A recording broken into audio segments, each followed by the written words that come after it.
Olá, tudo bem? Hoje nós vamos fazer algumas reflexões sobre o simbolismo da Páscoa, que principalmente no Ocidente é uma data que comemora a ressurreição da vida. Mas será que é só a ressurreição da vida? Tem como personagem central a Páscoa, para nós ocidentais principalmente, não como regra geral, mas para uma grande maioria, Jesus Cristo. Jesus, o homem de Nazaré, aquele que foi crucificado, aquele que desceu à mansão dos mortos e que ressuscitou no terceiro dia. De cara nós vemos que esse simbolismo ele é muito mais amplo do que somente o domingo de Páscoa, que é uma festa mais antiga, obviamente, vem lá do povo judeu, mas que ganha outra conotação, especialmente para os cristãos e especialmente ainda para o povo católico. Muitas pessoas estão aderindo à Sexta-feira Santa, ao dito Sábado de Aleluia, ao Domingo de Páscoa, como simbolismos para a reflexão. O que é muito positivo, desde que possamos olhar para a profundidade que é a proposta desse simbolismo. E nós vamos falar um pouco sobre os elementos míticos que se constelam em volta da personalidade de Jesus. Quando eu digo elementos míticos, eu não estou de forma alguma querendo dizer que Jesus tenha sido apenas um mito no sentido lendário ou folclórico. Qualquer pessoa que estude história de forma séria ficará 100% convencida de que Jesus Cristo existiu. Através de historiadores sérios, como Plutarco, ou mesmo Ernest Renan, um historiador mais moderno, ficaremos muito satisfeitos com as evidências da existência de Jesus. Quando eu falo elementos míticos, é no sentido de que Jesus, através do seu ato, através da sua vida, compõe naturalmente elementos da profunda mitologia grega e de todos os povos, em relação à sua personalidade, ao seu modo de ser. Com isso, eu diria que Jesus foi, por certo, o homem potente por excelência. Ele foi o exemplo maior de capacidade existencial, compondo de fato todos os movimentos, encarando todos os desafios, caminhando rumo ao si mesmo e nos deixando esse legado enorme que temo eu, incluindo eu mesmo nesse sentido, obviamente, como talvez ainda não tendo alcançado a mínima porcentagem do cabedal de ensinamentos que foi a sua vida. A composição psicológica, ético-moral que compõe o andamento de Jesus, por certo, é material de estudo atual, contemporâneo. E, portanto, vamos olhar um pouco para a Páscoa, desde a dita Sexta-feira Santa, como falamos, o sábado e o domingo de Páscoa. A mitologia grega tem como um dos principais mitos o mito do herói, que é aquele mito aonde que chega um momento que o indivíduo, homem ou mulher, sai da sua casa paterna, materna e vai rumo à vida. Vai compor a própria existência, vai dar os próprios passos, mas sobretudo esse mito do herói compõe a consciência dos vários obstáculos a serem vencidos, os vários medos, a escuridão a ser enfrentada. E Jesus, a sua vida, é um espetáculo de ensinamentos em relação ao mito do herói. Nós vamos encontrar, por exemplo, Jesus aparecendo ao público ocidental através dos escritos evangélicos a partir do momento, principalmente a partir do momento que ele começa a sua pregação. É falado algo sobre Jesus até os 12 anos, mas não é um material muito farto. Embora hajam os evangelhos apócrifos, que não são evangelhos mentirosos, mas são evangelhos não publicados, compondo os livros da Bíblia, que falam um pouco mais da juventude de Jesus antes dos 28 anos. mas nós vamos ficar em torno do momento que Jesus sai para a sua pregação, que é quando ele assume a sua identidade. Ou seja, até um determinado momento, Jesus é apenas filho de José e de Maria. Quando eu digo apenas, não é no sentido de que esses pais não seriam valorosos, pois sabemos que tanto José como Maria foram fundamentais, insubstituíveis para preparar o caminho do Mestre de Nazaré. Falamos apenas no sentido da grandeza que ele adquire a partir do momento que ele assume a sua identidade e que ele abraça o seu grande chamado divino, percorrendo todos os lugares, todas as regiões da Palestina, por onde andou, de Samaria, enfim, todas as estradas e povoados que Jesus caminhou. E é a partir desse momento que começamos a pensar sobre a jornada do herói. Porque é neste momento que Jesus não se importa mais com as críticas do seu povo de origem, os judeus. Chamado de louco, chamado de agitador, chamado de algo relacionado a uma ameaça à paz da sociedade, Jesus continuou caminhando e fazendo aquilo que tinha certeza dentro de sua alma que era a sua missão. E isso já nos leva para uma excelente e ampla reflexão em torno da nossa vida. Sobre, por exemplo, o nosso ato devocional, a nossa missão, o nosso papel na sociedade. A nossa vocação, aquilo que a alma nos chama para fazer e que de repente voltamos atrás por críticas da sociedade, dos nossos pais, dos nossos pares, da nossa comunidade, preocupados que ficamos muitas vezes com o que vão falar de nós.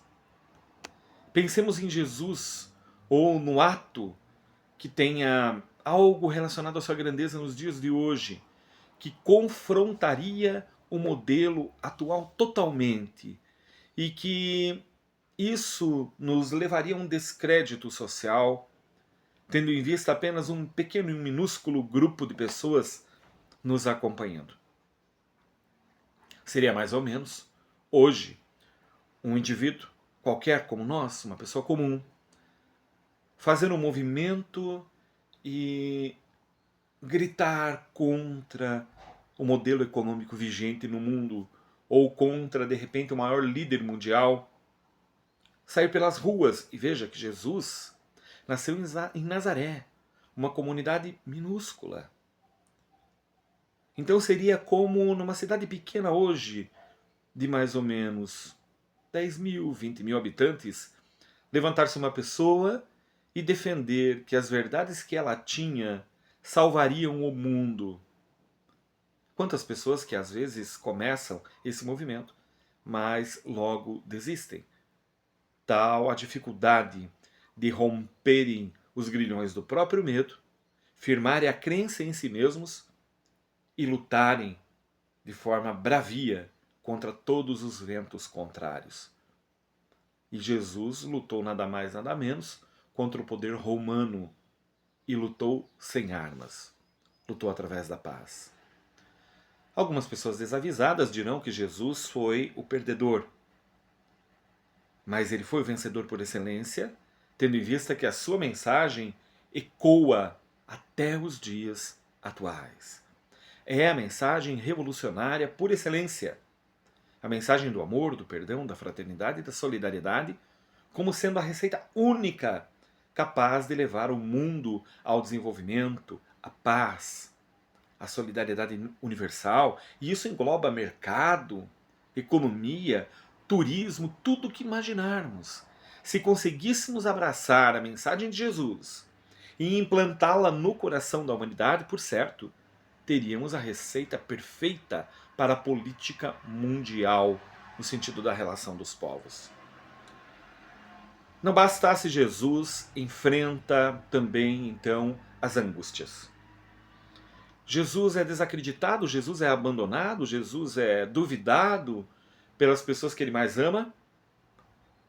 E Jesus sente angústia, no jardim, por exemplo, das oliveiras, no jardim do Getsemane, as agonias, a vontade de dar um passo atrás, mas que culmina na sua fala entregando a sua vida a Deus e dizendo para que o Pai, então, cumprisse a sua vontade e não a dele, faz de Jesus o herói que encara o próprio holocausto como missão, mas não dá um passo atrás naquilo que acredita, conduzindo-se como o modelo por excelência daquilo que pregava. Jesus é traído por Judas, é uma discussão muito ampla, mas simbolicamente ficaremos com isso. Jesus é traído também. Jesus, antes dos momentos extremos, vai ao deserto, vai à solidão de si mesmo. E se nós procurarmos por todos os exemplos do mito do herói, do mito da jornada do herói, nos mitologemas, nos contos de fada, nós veremos que os heróis, as heroínas, têm um longo momento no deserto. Um longo momento de solidão.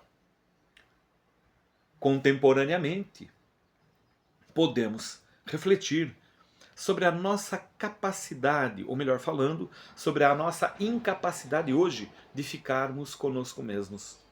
Não temos condições, muitas vezes, de ficarmos longe do celular por mais de 5 minutos.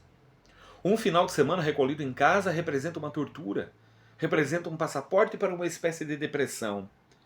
E vemos Jesus no deserto 40 dias, se preparando para o seu maior enfrentamento, que é o próprio holocausto. Jesus não nos pede, por certo, um holocausto físico, carnal. Mas essa reflexão em torno da solidão e da entrega, essa estada no deserto, esse momento de solidão, Jesus também ora e jejua, ou seja, entra em profunda meditação. Entra em profundo confronto com o próprio ego. E nós nos perguntamos mais uma vez, quem de nós hoje tem condições de confrontar e falar com o próprio ego durante algumas horas, um final de semana que seja, sem contato nenhum, somente na intimidade do ser? E aí Jesus aparece então como esse modelo atualíssimo para a contemporaneidade de saúde mental, que é a reflexão em torno de quem eu sou, de onde vim, por que estou aqui, para onde vou, o que me faz sentido, o que desejo fazer, o legado que quero deixar, o que faz sentido para a minha vida. E depois eu retorno. O mito do herói fala de um retorno. Aquiles, qualquer outro herói da mitologia, a parábola dos talentos, de outra forma, fala disso também. Os heróis retornam, mas retornam renovados, para aplicar aquilo que desenvolveram na intimidade do coração, da alma, em benefício não de si mesmos somente, mas da sociedade. E Jesus retorna triunfante, embora aos nossos olhos a cruz signifique de imediato um símbolo de derrota. No momento da cruz, a sexta-feira, a crucificação. Mas se analisarmos, é um momento de vitória no sentido de que o mestre de Nazaré não dá um passo atrás. Ele não recua. Ele não foge da batalha. Quando cai nas mãos dos soldados, Jesus proclama os mais profundos cânticos em torno do amor universal.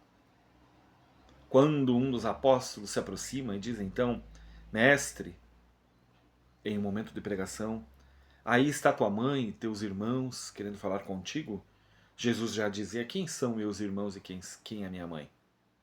Senão aqueles que fazem a vontade do meu Pai. No sentido psicológico, porque aqui não estamos falando de religião, a vontade do Pai seria a vontade do self, a vontade do eu superior, para ficar mais claro. A vontade que emana das profundezas da alma, mas no sentido do tornar-se quem tu és, daquilo que quem eu sou. Dessa vibração que vem do íntimo e nos convoca a uma determinada caminhada que muitas vezes regredimos, muitas vezes fugimos, retrocedemos. E Jesus, na caminhada da cruz, desde os seus olhares, desde as suas palavras curtas, profere o cântico da amorosidade, da coragem e da mansuetude, mostrando o resultado do estado no deserto como sendo aquele que o preparou para o triunfo, para a vitória total. Pois Jesus é aquele que também vence a própria morte, não no sentido somente da ressurreição, mas no sentido de encarar a morte frente a frente.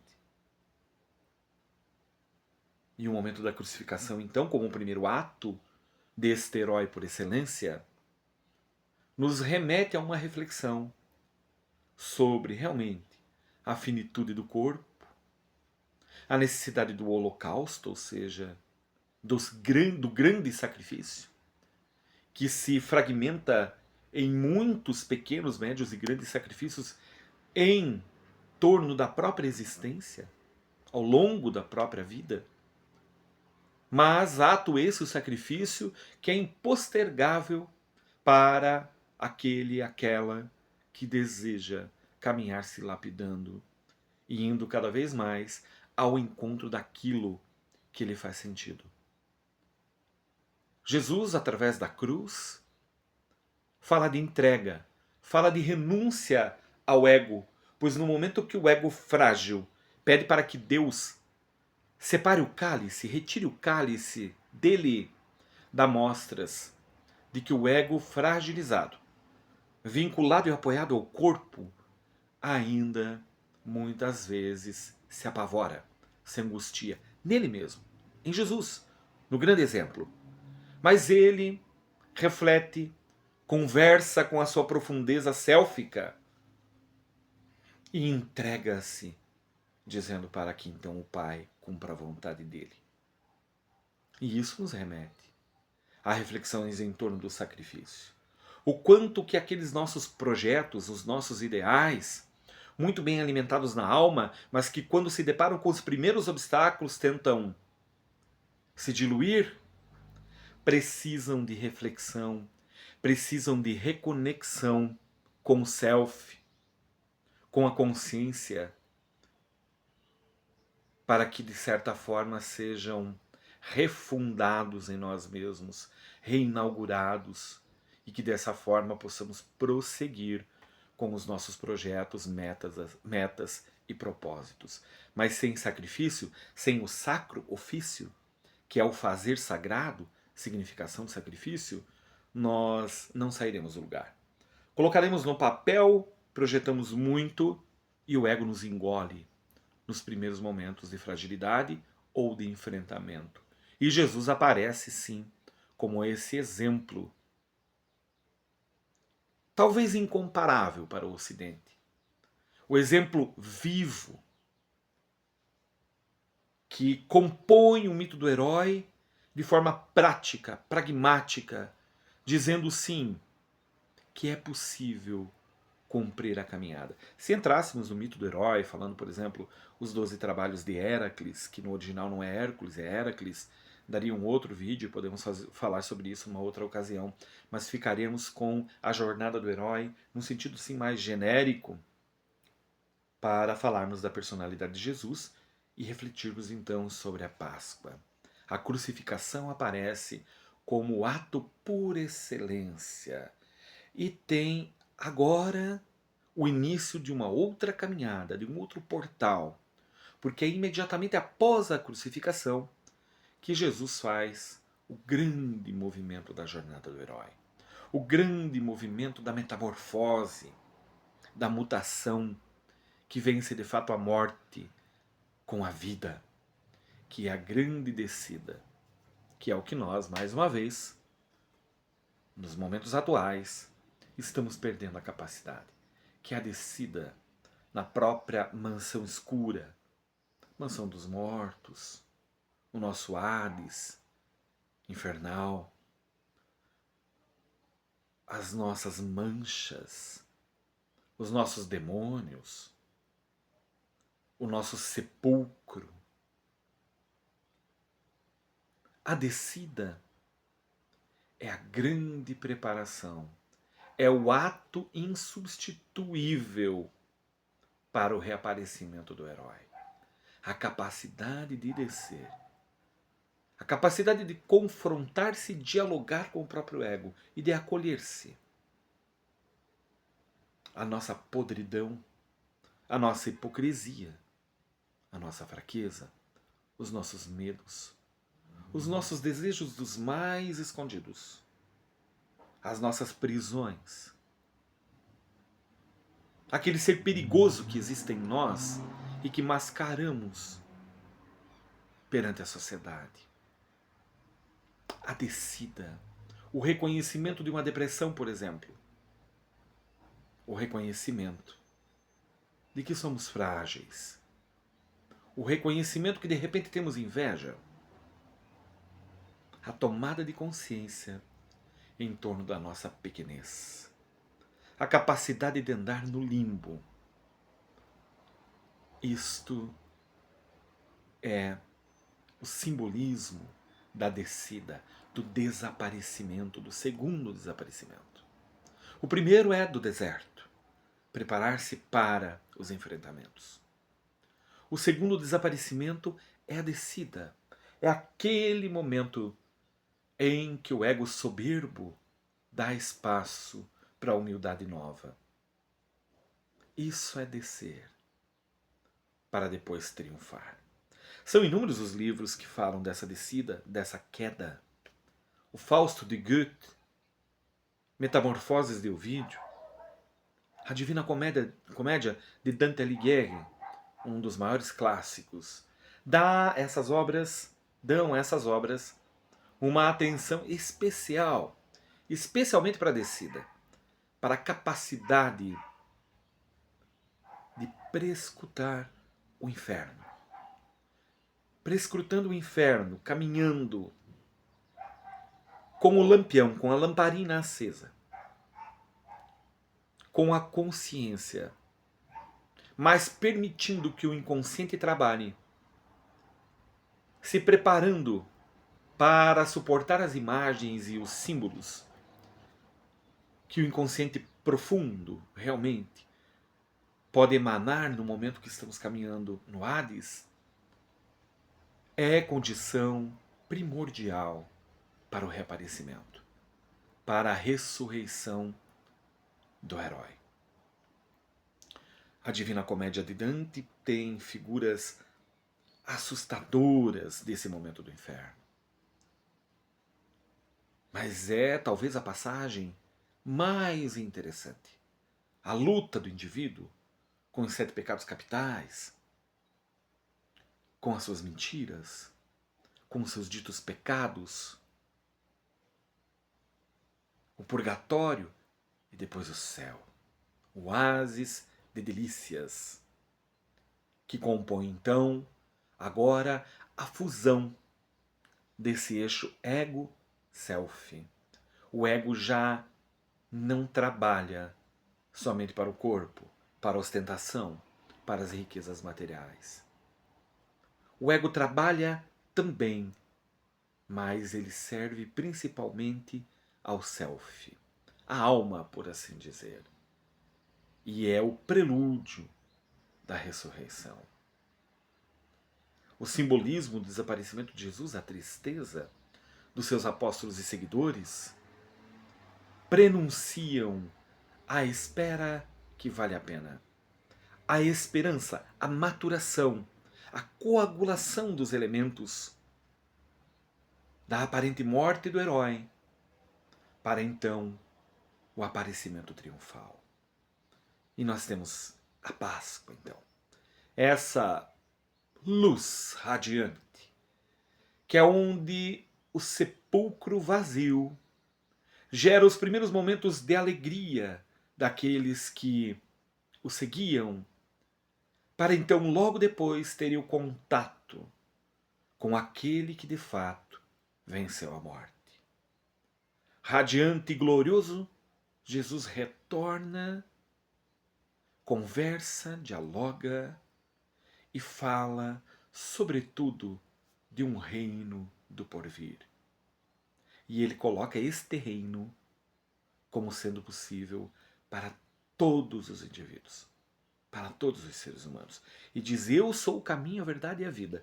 E como não estamos falando de religião e sim do elemento psicológico e mítico, nós reafirmamos nesse momento que ele, sendo o caminho, a verdade e a vida, nos fala da necessidade de abraçar a vida, que é a nossa vida.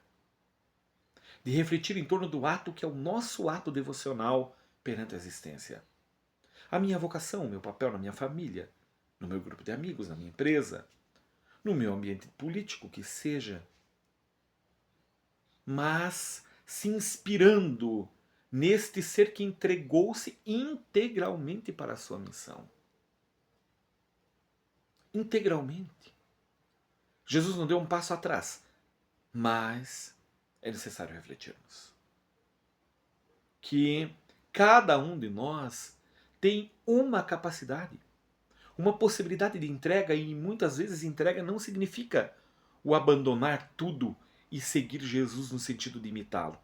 Jung fala algo muito interessante no seu livro Psicologia e Alquimia. É um perigo muito grande, diz Jung, imitarmos o Cristo.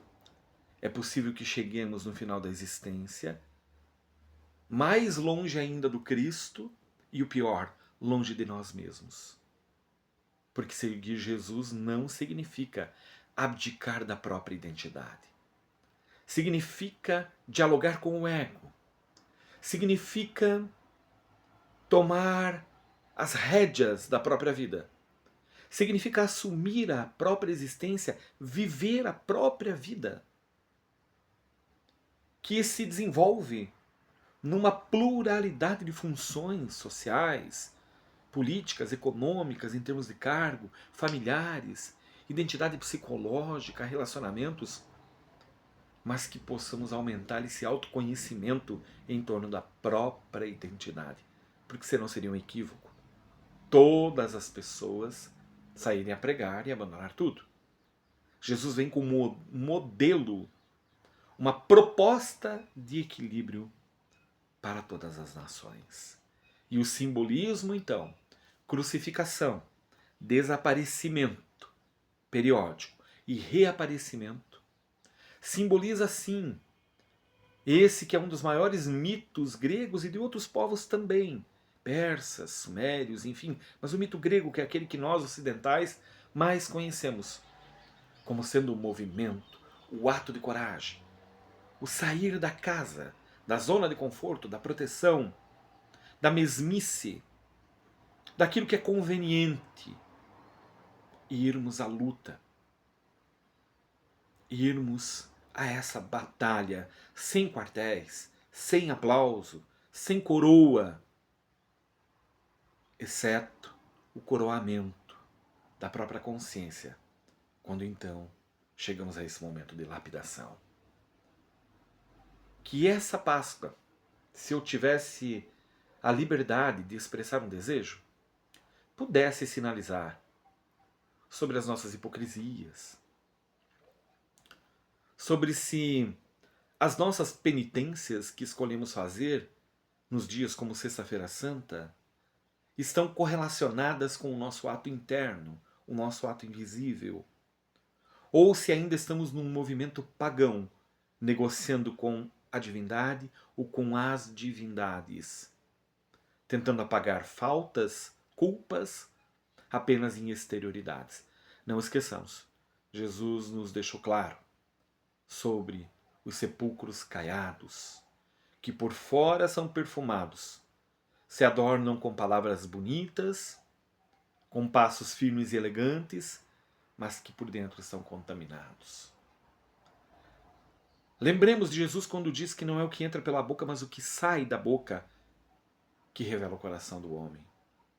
E que se optamos por comer o nosso peixe ou jejuar totalmente, que isso também tenha um significado para a alma. Que isso esteja correlacionado com esse mistério do si mesmo, que acaba se aproximando do transcendente quando abdica de coisas materiais, mas somente quando isso faz sentido e não tem negociata. Que possamos nos lembrar dos nossos irmãos de caminho, dos nossos semelhantes, que não aparecem nos dias como ontem, na Sexta-feira Santa ou no domingo de Páscoa, mas que estão em constante penitências, cuidando dos seus familiares, dos filhos neurodivergentes, especiais, e estão num contínuo martírio, num contínuo sacrifício sem se queixarem, mas que, segundo as tradições, o olho do Altíssimo vê, pois conhece as particularidades até dos nossos rins. Que esses atos, para você de repente que esteja sofrendo na sua solidão, possam também significar o holocausto bendito do herói, aquele holocausto invisível aos olhos de todos, mas que você no seu coração sabe e que vai precisando cada vez menos de validação, menos de aplauso e de reconhecimento. Mas que a mensagem central fosse a mensagem da coragem, aquela de abraçar a vida e vivê-la na integralidade, na sua amplitude, na dimensão mais profunda em relação ao que somos. Com exame de consciência, é lógico, mas nunca retrocedendo por causa do julgamento da sociedade. Que possamos triunfar perante o ego medroso, perante o ego complexado, com as castrações sociais, ou mesmo pelos complexos familiares, caminhando, aproximando este ego do contato com o self, com o eu maior, enxergando assim o sentido da vida, abraçando as nossas dificuldades como instrumentos de vitória, de aprimoramento, de crescimento e seguindo rumo às múltiplas e contínuas ressurreições necessárias para continuarmos vivos, para continuarmos atuantes e honrando aquilo a que viemos ao mundo. Uma feliz Páscoa. O vídeo foi longo, é um tema que me encanta, a jornada do herói, e falar dela olhando para a personalidade do Cristo é algo que também me empolga, sem religiosismo, sem dogma, sem instituição. Mas por que não olhar para uma personalidade que, quando aplicamos os seus elementos primordiais, que se convergem em torno do amor, é a personalidade que trouxe a receita por excelência da vida que vale a pena ser vivida. Uma feliz Páscoa para todos. Cuide da tua saúde mental, cuide da sua vida e abrace aquilo que você é. Obrigado.